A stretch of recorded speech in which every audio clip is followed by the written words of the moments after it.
Hello friends, Chanakya academy में आप सभी को अश्विनी सर का नमस्कार। आज कांग्रेस के इतिहास का जो तीसरा चरण पढ़ रहे थे गांधी युग, उस गांधी युग का हम अगला पार्ट पढ़ने जा रहे हैं। असहयोग आंदोलन तथा स्वराज दल, स्वराज पार्टी। आप जानते हैं कि गांधी ने जालियांवाला बाग हत्याकांड के बाद तथा रौलट घटना के बाद सरकार से कुछ मांग की थी। सरकार ने उनकी मांगों को ध्यान नहीं दिया तो गांधी ने आंदोलन चलाने की धमकी दी थी। खिलाफत के प्रश्नों को लेकर गांधी ने आंदोलन चलाया था, जो खिलाफत असहयोग आंदोलन के नाम से प्रसिद्ध है। उसी असहयोग आंदोलन को आज हम पढ़ने जा रहे हैं। हम पिछले वीडियो में पढ़े हुए थे कि असहयोग आंदोलन में उन्होंने कुछ रचनात्मक कार्यक्रम का भी सुझाव दिया था और कुछ नकारात्मक कार्यक्रम का सुझाव दिया था। इसी के तहत 1 अगस्त, ध्यान रखेंगे कि 1 अगस्त 1920 को असहयोग आंदोलन शुरू हो गया। 1 अगस्त 1920 को गांधी का असहयोग आंदोलन शुरू हो गया। इस दौरान गांधी ने ब्रिटिश सरकार द्वारा दिया गया कैसरे हिंद, कैसरे हिंद जुल्लू युद्ध पदक, बोअर पदक वापस कर दिया। गांधी ने असहयोग आंदोलन की शुरुआत करते समय ब्रिटिश सरकार द्वारा दिया गया कैसरे हिंद, जुल्लू युद्ध पदक और बोअर पदक, जो उन्हें दक्षिण अफ्रीका के प्रवास के दौरान मिला हुआ था, इनको वापस करते हुए अली बंधुओं के साथ पूरे देश का दौरा शुरू कर दिए। और इसी यात्रा के दौरान गांधी ने लोगों को खादी तथा चरखे के महत्व को समझाया। ये खादी के महत्व को समझाया, लेकिन लोगों ने कहा कि खादी तो बहुत महंगा है। तो यही समय था जब 1921 से गांधी ने एक लंगोटी पहनकर ये ताउम्र अर्धनंगे फकीर की तरह घूमते रहे। असहयोग आंदोलन के दौरान ही जब लोगों ने शिकायत की कि खादी महंगा है, तो इसी दौरान गांधी ने अपना वस्त्र त्याग दिया था, यानी कि एक लंगोटी पहनकर उम्र भर एक अर्धे नंगे फकीर की तरह घूमते रहे। इसी दौरान 7 नवंबर 1921 को प्रिंस ऑफ वेल्स का आगमन हुआ। जब प्रिंस ऑफ वेल्स आए तो संपूर्ण भारत में हड़ताल ने उनका स्वागत किया। संपूर्ण भारत में हड़ताल शुरू हो गई। नाराज ब्रिटिश सरकार ने कांग्रेस को अवैध घोषित कर दिया। कांग्रेस को अवैध घोषित कर गांधी को छोड़कर सारे बड़े नेताओं को गिरफ्तार कर लिया गया। एक यहां से प्रश्न पूछता है कि इस दौरान गिरफ्तार होने वाले प्रथम व्यक्ति कौन थे? तो ध्यान रखेंगे कि प्रिंस ऑफ वेल्स के आगमन के समय गिरफ्तार होने वाले अर्थात कैद होने वाले प्रथम नेता ये सियार दास थे, चित्तरंजन दास थे। और उसके बाद दूसरे उनकी पत्नी वासंती देवी थी। तो प्रिंस ऑफ वेल्स के आगमन के अवसर पर भारत में उनका हड़ताल ने स्वागत किया। नाराज ब्रिटिश सरकार ने कांग्रेस को अवैध घोषित कर दिया। गांधी को छोड़कर सभी बड़े नेता गिरफ्तार कर लिए गए और गिरफ्तार होने वाले में पहले कांग्रेसी नेता थे सीआर दास, चित्तरंजन दास और उनकी पत्नी वासंती देवी। ध्यान रखेंगे कि इस असहयोग आंदोलन से जो सबसे प्रभावित हुई वो थी हिंदू मुस्लिम एकता। 1857 की क्रांति के बाद पहली बार हिंदू मुस्लिम एकता देखने को मिली और इस तरह स्थापित हुई कि एक प्रसिद्ध आर्य समाजी नेता स्वामी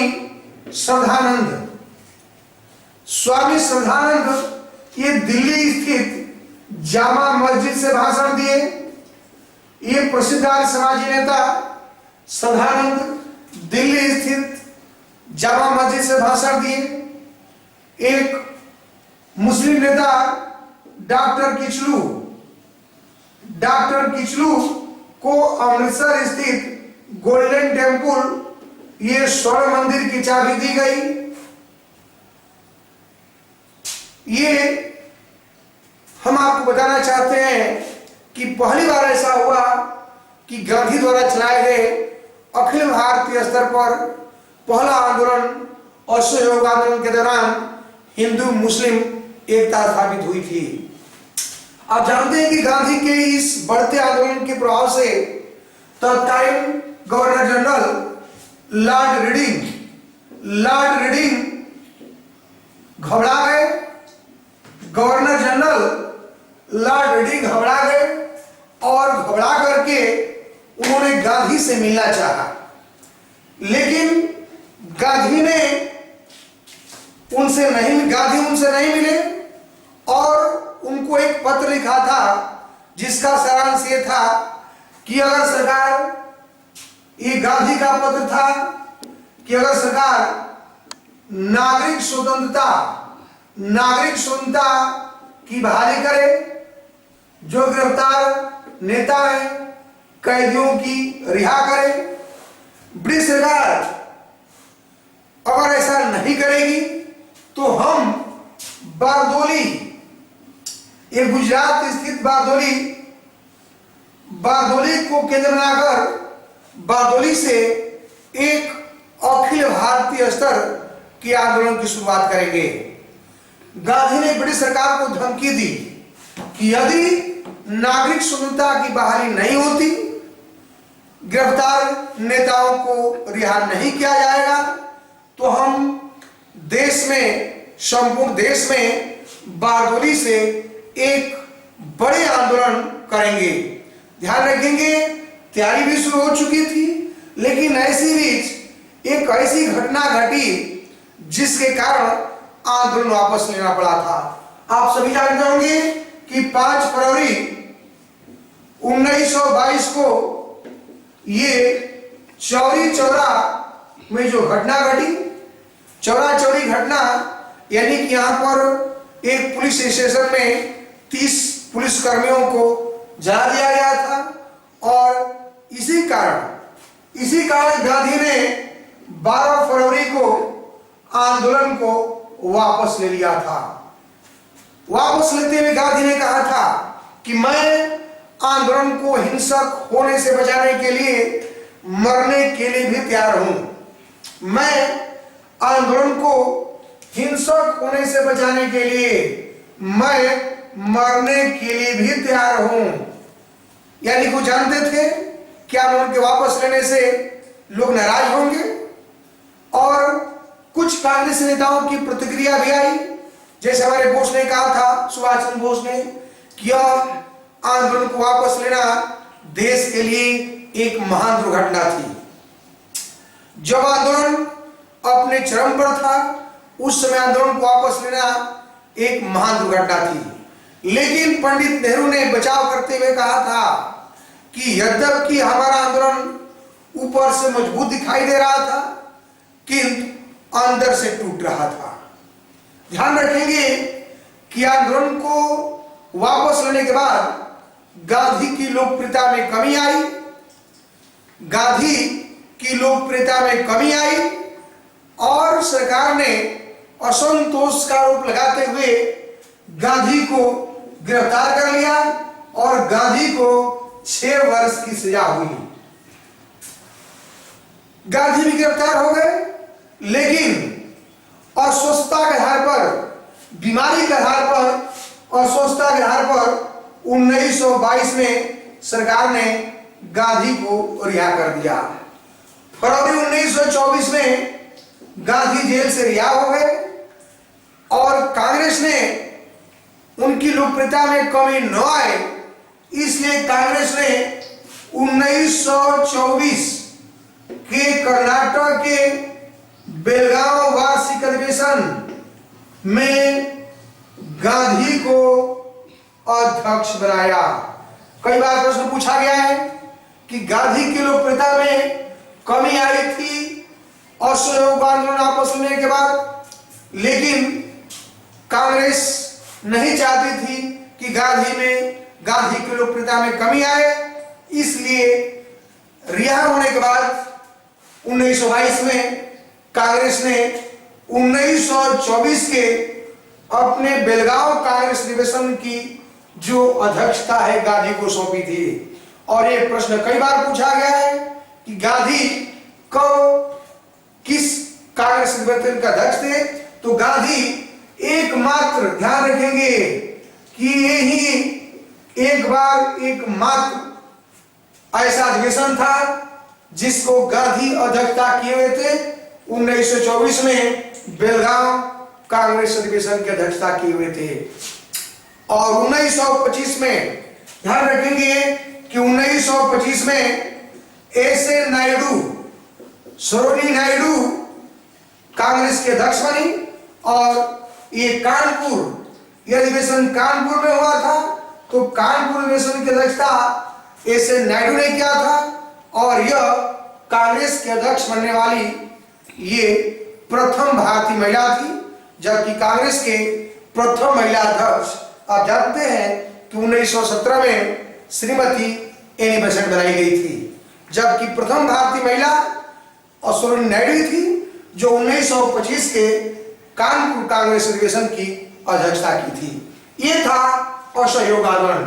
अब पढ़ने जा रहे हैं हम स्वराज दल। ध्यान देंगे कि ये असहयोग आंदोलन वापस लेने से, असहयोग आंदोलन जब गांधी ने वापस लिया तो असहयोग आंदोलन वापस लेने के बाद कांग्रेस में 2 विचारधाराएं आई। एक थे परिवर्तनवादी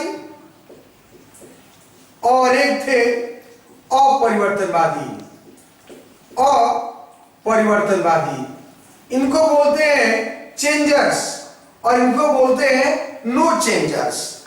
इनका अपरिवर्तनवादियों को हम दूसरे शब्दों में गांधीवादी भी कहते हैं। ये वो लोग थे जो गांधी के नीतियों का अनुसरण कर रहे थे, वो गांधीवादी कहे गए, और दूसरे जो गांधी के नीतियों को विरोध कर रहे थे वो चेंजर्स या परिवर्तनवादी कहे गए हैं। ध्यान रखेंगे कि परिवर्तनवादी और अपरिवर्तनवादी ये नाम जो पड़ा है वह चुनाव में भाग लेने की वजह से हुआ है। परिवर्तनवादियों का कहना था कि चुनाव में भाग लिया जाए और चुनाव में विजयी होकर सरकार के लिए औरंगजेब की नीति अपनाई जाए। ये काउंसिल में प्रवेश करना चाहते थे कि काउंसिल में प्रवेश किया जाए, सरकार के लिए औरंगजेब की नीति अपनाई जाए। लेकिन अपरिवर्तनवादियों का कहना था कि अगर हमने एक बार सरकार से असहयोग का मार्ग अपना लिया है तो चुनाव में भाग लेना एक प्रकार से सरकार का सहयोग करना है, इसलिए चुनाव में भाग न लिया जाए। लेकिन इन दोनों का उद्देश्य स्वराज की प्राप्ति था। ऐसे ही स्थिति में 1922 में कांग्रेस का वार्षिक अधिवेशन गया में हुआ, बिहार के बिहार के गया में हुआ था और इसकी अध्यक्षता चित्तरंजन दास सीआर दास ने किया था। लेकिन गांधीवादियों के विरोध के कारण उन्हें रिजाइन करना पड़ा, उन्हें त्याग पत्र देना पड़ा था। और यही आगे चलकर उनके शिष्य सुभाष चंद्र बोस के साथ भी हुआ था। गांधीवादियों के विरोध के कारण उन्हें त्याग पत्र देना पड़ा और त्याग पत्र देकर ही उन्होंने 1 जनवरी 1923 को इलाहाबाद के स्वराज भवन में ये स्वराज दल या स्वराज पार्टी का गठन किए थे। यही वो समय था जब कांग्रेस के अध्यक्ष पद से त्याग पत्र देकर गांधीवादियों का समर्थन नहीं मिला तो त्याग पत्र दे दिए और इलाहाबाद के स्वराज भवन में 1 जनवरी 1923 को स्वराज पार्टी का गठन किए, जिसमें उनके सहयोगी मोतीलाल नेहरू और विठल भाई पटेल भी थे। स्वराज सीआर दास के त्याग पत्र देने के बाद सितंबर 1922 में कांग्रेस का विशेष अधिवेशन, ध्यान रखेंगे कि कांग्रेस का विशेष अधिवेशन अबुल कलाम आजाद के नेतृत्व में दिल्ली में बुलाया गया। ये दिल्ली में कांग्रेस अधिवेशन की अध्यक्षता अबुल कलाम आजाद ने किया था। इसमें दोनों दलों में समझौता हो गया और समझौता इस शर्त पर हुआ था कि स्वराज दल कांग्रेस का एक पॉलिटिकल विंग है, एक राजनीतिक अंग है जो संसदीय कार्यों में भाग लेगा। देखेंगे कि गांधी के आशीर्वाद से स्वराज दल को चुनाव में भारी सफलता मिली और उन्होंने सरकार के लिए अलौकिक नीति अपनाई। ये काउंसिलों में काउंसिलों में स्वराज दल के लोगों को प्रवेश के पीछे तर्क किया था कि हम देश के सामने एक नया कार्यक्रम रखेंगे। असहयोग आंदोलन वापस लेने के बाद जो लोगों में निराशा छाई हुई है उस निराशा को दूर करेंगे। सरकार की जो निरंकुशता है उस निरंकुशता पर रोक लगाएंगे। 1919 के एक्ट में हम सरकार को परिवर्तन करने के लिए बाध्य कर देंगे, देश हित में कानून बनाएंगे और हम स्वराज की मांग करेंगे।